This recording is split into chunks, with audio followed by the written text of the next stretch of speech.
Greetings everyone, Jeff Villegas here. We're just delighted to have you here again with us as we share with you the good news that is happening throughout our conference as it relates to the health ministries, women's ministries, and also family ministries. I'm delighted to have Sister Margie Belazir with me today as she shares what is happening through our conference, so we want to welcome you today. Thank you so much, Elder Villegas. I'm so excited to be here. This is a wonderful thing what we're doing here. I absolutely love it. And I love the privilege to be the Health Ministries, Family Ministries, and Women's Ministries Director for the territory. So thank you very much for the privilege. Oh, thank you so much. And so we're going to get right to it, Sister. We just have a few questions that we want to ask you, just so that our members can know what is happening throughout our territory. Absolutely. Okay? So the first question that I just want to ask you today is, from your department, what are some awesome training events or initiatives that are happening throughout our conference that you want to invite our members to be part of or just to get to know? So you're asking for maybe future events? Yes. Oh, wonderful. I'm so glad you asked that question, Elder Villegas. We have some amazing things happening on throughout all the different departments. Which one should I start? They're all so wonderful. I just don't know which one to pick. Okay, we have our Empowered in His Presence Women's Ministry Retreat happening right here in Shreveport, September 19th, 21st. So our theme is Empowered in His Presence, where we're going to encourage all the women to come and feel the empowerment of the Lord, and they can go out back to the field, to their communities with this newfound mission of this empowerment, this equipping women for their love of Christ. So we're really, really excited about that. Another great thing we have, Health Ministries. We are going to have something that I know everyone is excited about called the Battles of the Churches. We are going to have a step challenge where we're going to include all of the churches in Arkansas and Louisiana, and we're going to encourage these churches to battle each other in the step challenge. And in fact, Elder Villegas, we're going to put you in there as well, if you didn't know.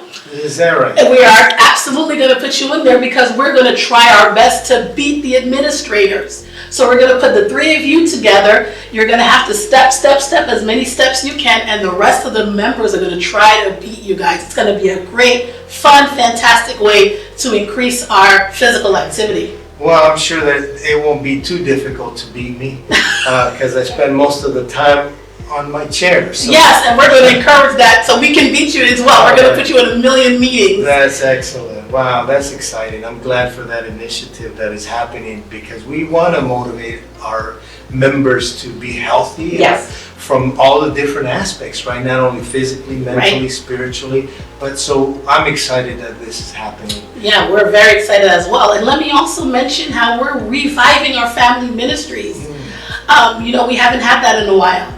And we're so excited that we're going to be having a revival of the Family Ministries Department in each territory, Louisiana and Arkansas, in October in Arkansas Hot Springs, and in November in Denham Springs in Louisiana, where we're going to be talking about faithful families, their flourishing fellowship. Excellent. And we know that with this, that's going to make for healthier churches. Wow, praise God. Thank you so much for sharing that. So, Sister, tell us a little bit, how, aside from those programs and initiatives that you put on for the conference, tell us a little bit how your department supports these specific ministries from the local context. So, meaning how we can get the local members involved, or? Well, what is your supportive role? How do you encourage them? How do you help them to develop their ministries? What can you say? Okay, sure. That's a great question. A lot of people ask, what exactly can I do? Mm-hmm. We do a plethora of different things, but some of the main things is that we meet with our local church leaders once a month. Mm-hmm. So we meet via Zoom for each health, family, and women ministries. We talk about what's happening in the field. First of all, we talk about different ideas. Sure. And then also we give trainings. Like example, when the new leaders come in, I talk about how to create a budget and how they can discuss it with the pastor. We also talk about a needs assessment survey, because what one church needs is not what the other church needs. So they have to kind of, assess their specific church and to focus on those specific needs. So that's another resource that I provide. We also have a group chat that we have in real time, text messages for all of the departments, where they can come with different ideas and questions in real time. So they don't have to wait for an email. They can just text and they ask us, okay, well, how can I do this? What can we do this? How can we do that? I also provide them with different resources that our department gives them, from health evangelism, the keys to health evangelism. We get great books that we have from Event Source, from the General Conference. I also provide them with different Sabbath materials. Like, for example, we have a health emphasis Sabbath, where we provide the actual material. Sometimes the person is a little shy or maybe not knowing how to start. So we say, okay, we're going to give you an actual sermon. And maybe a way to start something is to have the sermon already prepared for you, the PowerPoint already prepared for you, the outline, the children's story, everything going with that specific aspect. And then you can tweak it as in the best way that you think is possible. And you can go and deliver that to the church. So many of our churches love that. In fact, I had a meeting last night where one church from Arkansas mentioned how they use those sermons on different random Sabbaths, which is really good. So I was happy to hear that. So, wow, that's great. That's great. Well, so you're really the resource person, right? They can contact. So how do they get a hold of you so that they can get some of these resources? Where do they go to obtain them? Oh, great question. Thanks for asking that. I am accessible all the time, anytime. They can email me at mbelazaire@arkla.org, or they all have my cell phone number. It's a wonderful, still New York number. It's 917-297-8767. It has all the sevens. Nobody can forget it. It's a great number. So they can contact me anytime they want. And if I don't know or I don't have the resource, I'm able to call the union, the division, or GC in order to get the necessary resource for them. Excellent. And correct me if I'm wrong though, some of those resources you can actually find them on your webpage for the conference, where you go to the Ministries tab there, and then you can find those resources also on your page that you have for this department. So that's another way that they could go get some of these resources. Thanks for mentioning that, Elder Villegas. That's really important, and we try to keep that up to date. We have this great new website, and if you go, like example, on the Health Ministries page, you'll notice we'll have the different dimensions of health. We'll have the health evangelism. We'll have recipes on there in different categories, from appetizers to desserts. We have our newsletter is another resource that we have. It's all on there on the website. And it also links to other outside sources like the division's health ministries, the union's health ministries, or the GC, et cetera, and all of the different important, lifestyles and associations that would be necessary. And same thing for women.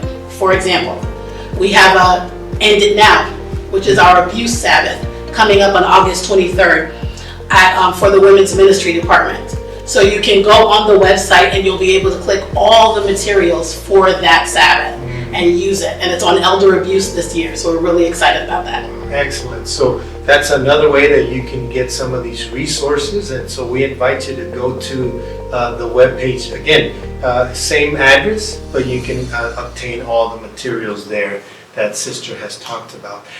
One last question here before we conclude. Obviously, everything we do is in the context of ministry. Yes. So it's not just to put on nice programs, of course, but it's ministry. Everything's driven by ministry, and but it's also not just to benefit the church member, but it's actually to benefit the community. And so, how does this department, or if you can even share, how can the local church and those respective departments be more engaged and involved with the community?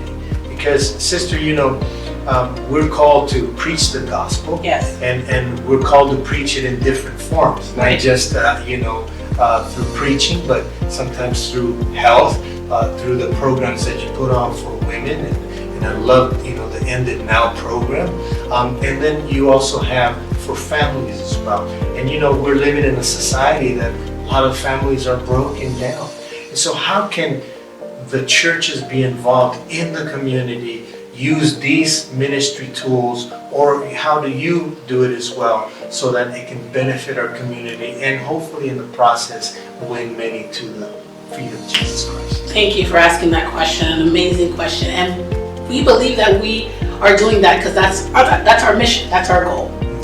And it can be done multiple ways. For example, when we just did this last week in Bogalusa, we did a health weekend, but we ended it up with a health fair.